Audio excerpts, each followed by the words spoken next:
The best coaching hire of the 2025 college football season is this man right in front of me, James Franklin going to Virginia Tech.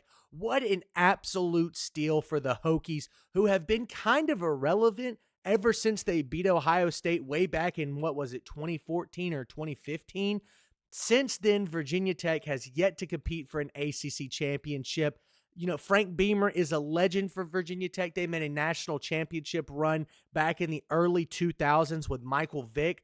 Since then, no playoff national championship contention has been done, but they're looking to get back to an established ACC dominance here with James Franklin. The question is, can they do it? In my opinion, that answer is absolutely. But I'm going to talk about in this video what Virginia Tech needs to succeed going forward. So for starters, you've got to control the DMV. Virginia Tech is a little far away from, the DC area, but there's no other school around there that should be dominating that area in recruiting when they don't have a coach the caliber of James Franklin. So yes, you have Maryland with Mike Locksley, and he's a great recruiter, but should he be outdoing James Franklin? In my opinion, absolutely not. I think Virginia Tech should have this under wrap, and then you go and take a look at some other schools like North Carolina, Pitt, Pennsylvania that are also looming around, and of course Virginia as well, the in-state rival of Virginia Tech. These are schools that, yes, can come into the DMV and grab recruits and have been able to do so over the last few years. However, that should not be acceptable in the James Franklin era. Out of all the recruits that come out of that area, I would say at least 50% of them should be going to Virginia Tech. That's just a ballpark number that I just, quite frankly, made up. But I think about all of the good ones that have come out of that area over the last 5 years. Hardly any of them went to Virginia Tech since 2020. Now, there is an example of how Virginia Tech can dominate this area, but I'll get to that in just a moment. The next thing that Franklin needs to do is use his Penn State connections. Pennsylvania is up for grabs. There's no bad blood, I don't think, between James Franklin and Penn State, but even if there isn't, which I guess there might be, it doesn't matter. College football is a free-for-all. It is a dog-eat-dog world. There are no, respectful games to be played. It's all bark, or it's all bite, no bark. James Franklin has to go into Pennsylvania and grab recruits. Using your Penn State connections is unbelievably important. The high school coaches around that area are going to have to get in contact with James Franklin, or vice versa. Franklin's going to have to get in contact with them and let them know he's still coming to those schools and he wants those prospects to be interested in Virginia Tech. And I think he could absolutely do that. He's a very personable guy. He's recruited very well at Penn State. Virginia Tech should, keyword is should, give him the proper resources to do that. So I'm super excited to see what that looks like with James Franklin heading up the recruiting job in a university, quite frankly, that kind of has a vacuum of power in that area. Kentucky is not very good right now. West Virginia is in a rebuild. Tennessee is a little far out. Maryland, Mike Locksley has been given one more season. And then a couple of other schools like Virginia might make the college football playoff this year, but it kind of seems like a one-off. And that goes to my next point. They must hit on the transfer portal early. This era of college football is a what have you done for me lately era. They must win as soon as possible. Going 5-7 in year one is unacceptable in my opinion. This is the ACC. We're not talking that you got to play Texas, Alabama, Georgia, and Tennessee in a season, right? You've got to play Pitt, Wake Forest, Duke, North Carolina, NC State, and some other lower tier school that Virginia Tech, especially at home, should dominate. So hitting in that portal early to become as relevant as possible going into year one is of the utmost importance. That's what I mean here by gain the momentum as soon as possible. Virginia Tech by the end of next year should be, in my opinion, 8-4, 9-3, and down the stretch, maybe with an outside chance like Duke, Virginia, SMU to get into the college football playoff via an ACC championship auto bid. So I want to see James Franklin be able to do these things. Now, how is he going to do that? Well, for starters, hit on blue chip prospects. And when I say hit, I mean get the commitment of blue chip prospects in Virginia, North Carolina, Washington, D.C., Pennsylvania, Maryland, New Jersey. These, on average, have around 50 blue chip prospects coming out of those states. I'm not asking James Franklin to grab 50% of these guys. You don't have to establish the state of Miami or the state of Florida like Miami did back in the 1980s and the 1990s. There's nationwide recruiting now. Alabama goes to California. USC is up in Michigan. This happens, right? But there is still some sort of regional undertones with all of this. A good amount of Louisiana prospects still go to LSU. So when prospects come out of Virginia, Maryland, Pennsylvania, they should be having Virginia Tech in the top 5 of all of these conversations. The target, like I said, is 20%.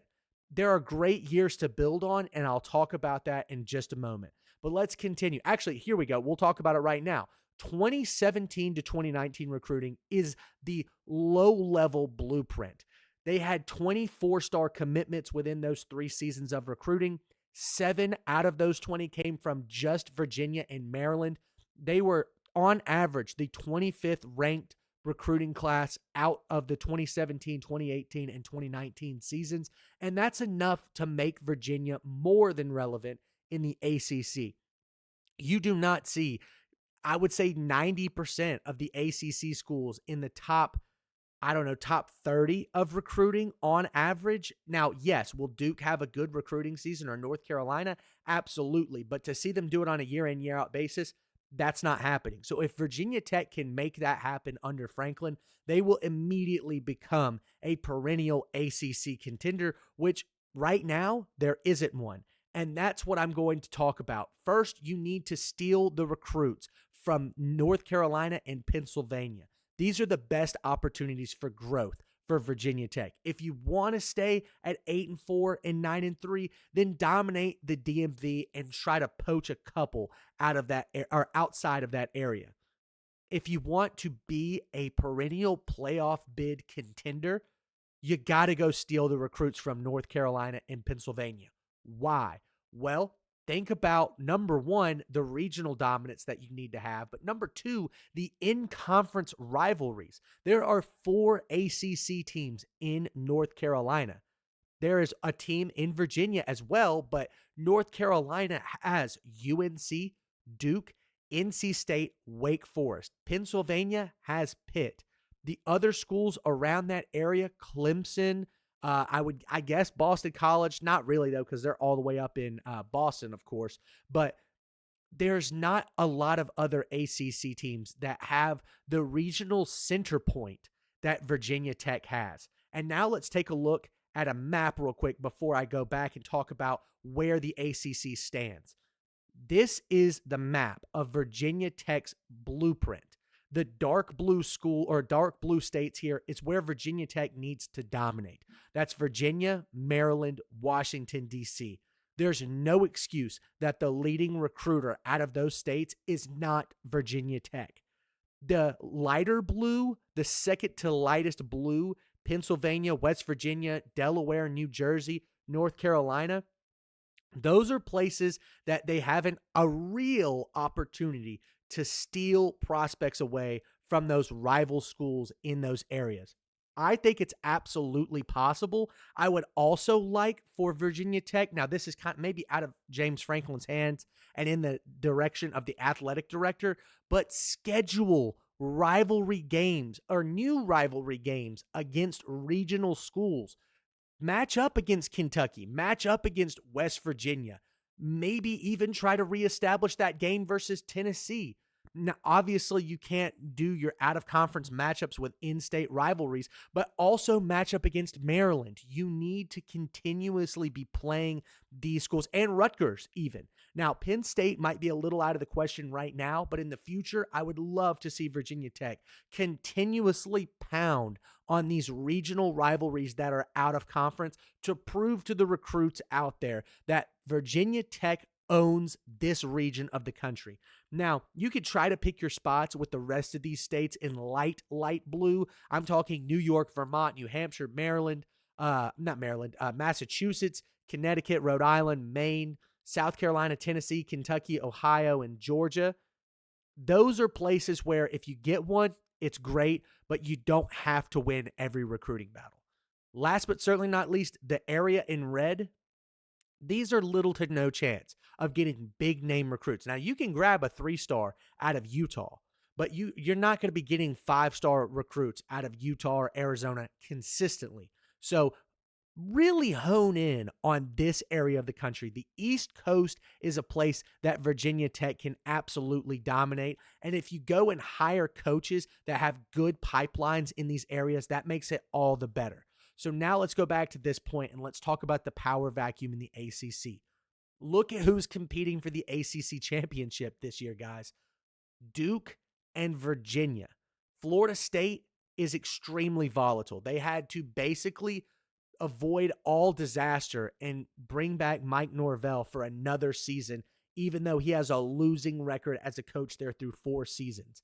Clemson and Dabo are on the fritz, quite frankly. They're on the fringe of getting divorced, quite frankly. I think Dabo is most likely out of there. The battle with NIL and the transfer portal have not been going well, and Clemson's record absolutely reflects that.